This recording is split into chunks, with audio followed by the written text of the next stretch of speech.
Hello, and welcome to my channel.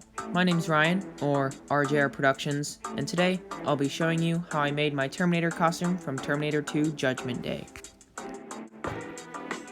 For this Terminator costume that I'll be making, I'm going to need a few different types of clothing, so I'll show you what I've got.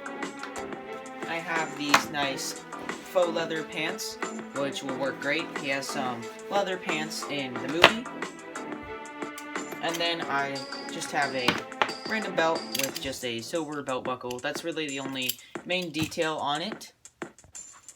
Then one of the main things for this project is the leather jacket. So I have one of those. It also has these straps for a buckle in the middle, which is also accurate, so this was a good find. And I also have the gray shirt for the shirt, which I'm going to cut a hole in. I also have a single black glove, and I have some sunglasses, which I can just use and glue a Terminator eyepiece behind it, so I won't have to use any makeup or anything to attach it.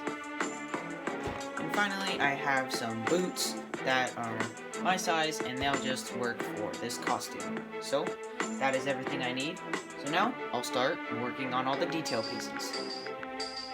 To get a rough estimate of the size and shape of this hole that he has in his shirt, I turned it inside out, and then I went to Google for some reference images of the hole that he had in his shirt, and I just kind of drew out a similar shape, and I did my best, and then I just cut it out and then flipped it right side out.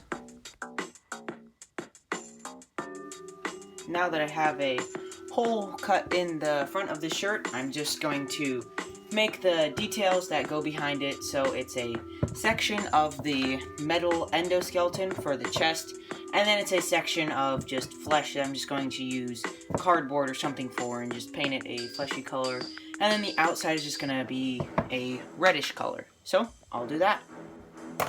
So this is the detail piece that I have that will go inside of this hole. So now I'm going to cut out the outside and cut out these inside details, and then I'll cut back to when I have that done. I ended up adjusting my shape a little bit. I made it a little bit bigger, but I just took my X-Acto knife and I made sure to go all over all those tiny little corners and nooks and crannies in this shape, just to make it look a little bit natural and not just straight lines, for that would not look very natural. So I just took my time, and then I cut out the middle, and then I trimmed the border to where there's about ½ an inch around the edge of the shirt. Now that I have this piece all finished, I'm going to paint it a kind of fleshy color. So I have some various paints. I have a white, a kind of brown color, a red, and then a pink. I'm just going to mix those together until I get a color that I like. And then I'm just going to paint it as a base coat, and then towards the inside it's going to be more red, and then I might mix this with a little bit of brown for the bloody texture. I made sure to take my time when I was mixing this color just to get it as accurate of a skin tone as I could, and this actually took me a while, so I just fine-tuned it, and then once I got a color that was decently close, I started just painting that on the whole edge. And then what I did is I mixed a slightly darker color, and then I painted that around the edges of the cuts, and then I did an even darker color, and I painted that on the very inside edge and on the vertical edge of the cardboard as well. Now that I have painted this piece a kind of fleshy color on the outside, and then a more red color towards the inside, I'm just going to glue it on the inside of that hole I cut on the shirt. So, I'll be back once I have that glued in. Now that I have this panel all glued in, and it's not going to come out, I'm going to add all of the chest endoskeleton details on the underside. So that is just going to be some cut up cardboard pieces, and I'm not going to time lapse this because it's a lot of intricate pieces, so I'll just take videos of the pieces that I make and then where they go in this hole. And it's mainly silver, but there might be some void areas where there's no metal, so that'll just be black. So this is the main chest plate piece that will just go over in this sort of region on here. And then this piece has a little piece glued under it, just as some little bit of detail. And there's some holes cut in that, so I'll do that. And then there's also this piece that kind of comes down and goes in this shape. And then there's just a little bit of darker material in these parts, so I'll probably use black for that. So I'll just make those pieces now. Now that I have this piece all nice and finished, I just use a piece of cardboard glued on the back, and then another small piece of cardboard just to fill in that hole. So now I just need to put a piece of cardboard that goes kind of like this, and then there will just be some black in these gaps. So I'll do that, and then I'll go outside and paint it silver.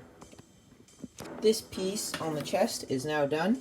So now I'm going to go outside and paint this side with some silver spray paint, and then I have this piece of cardboard left over from my Commander Havoc helmet, so I'll use that for the gaps in the back, so it'll be something like that. So I'll go paint this.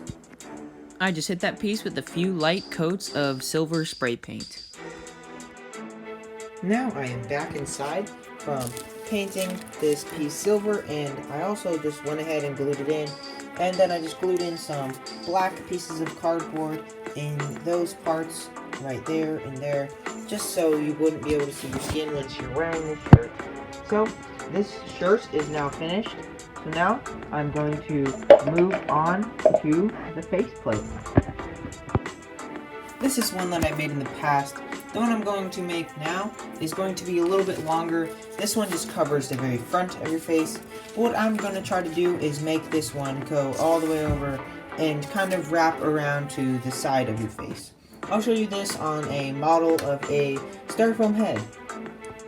As you can see on this head, it only covers about the very front of the face, but the one that I'm going to do now, I'm going to make it kind of travel up here and cover my hair a little bit and go all the way over to there. So I'll do that.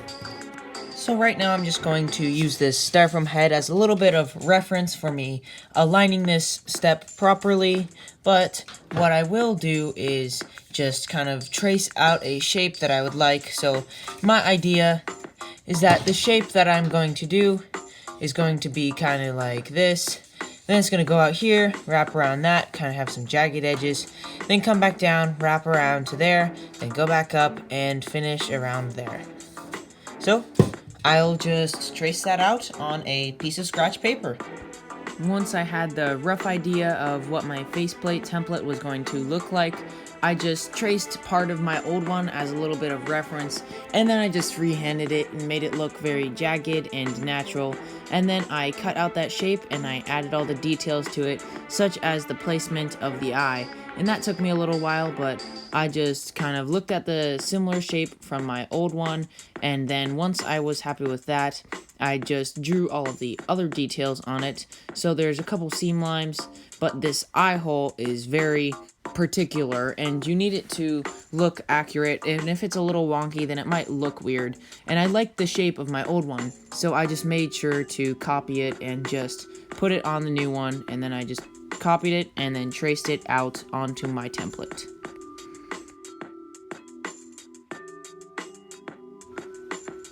Now I have my template all formed out, so now I'm going to go trace this out onto the cardboard.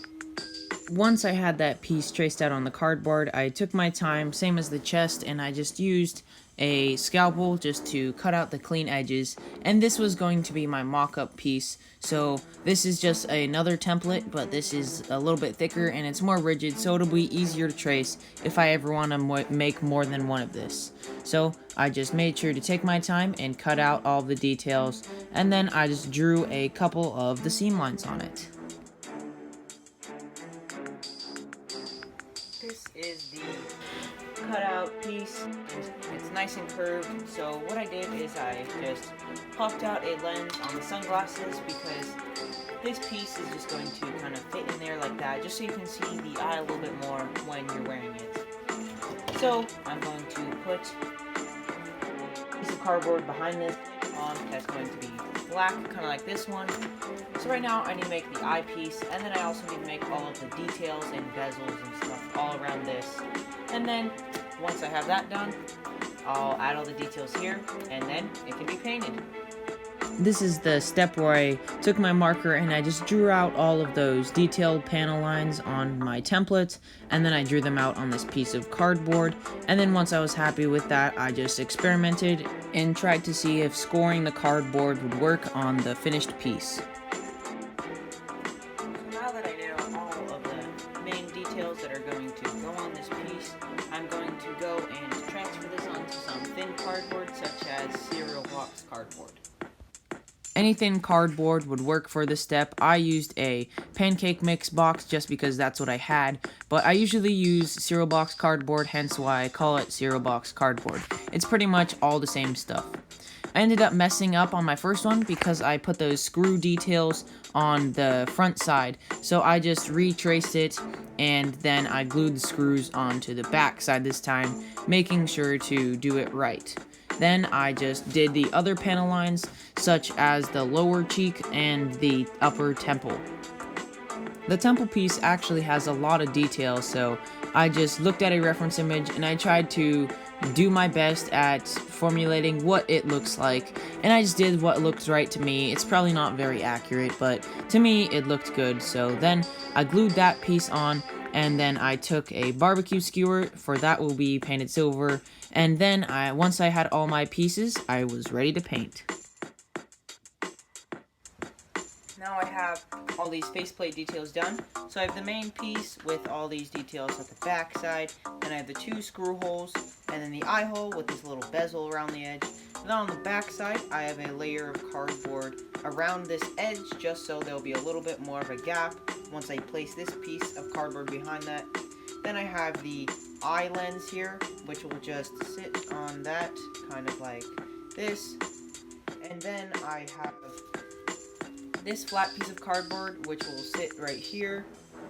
And then I have these skewers, there's barbecue skewers, that I will use as little details on this piece. So this piece and this piece will be painted black, and then these three pieces right here will be painted silver. So I'm going to paint these.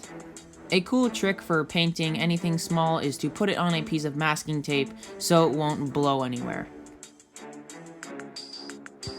While the faceplate is drying outside, I'm going to add a detail to these glasses. So as you can see, I popped out one of the lenses on the side where the eye is, just so you can see it more. So what I'm going to do is add a little bit of a chipped lens effect just in this whole inlet around most of the edge. And I think that will make the whole piece look a little bit cooler.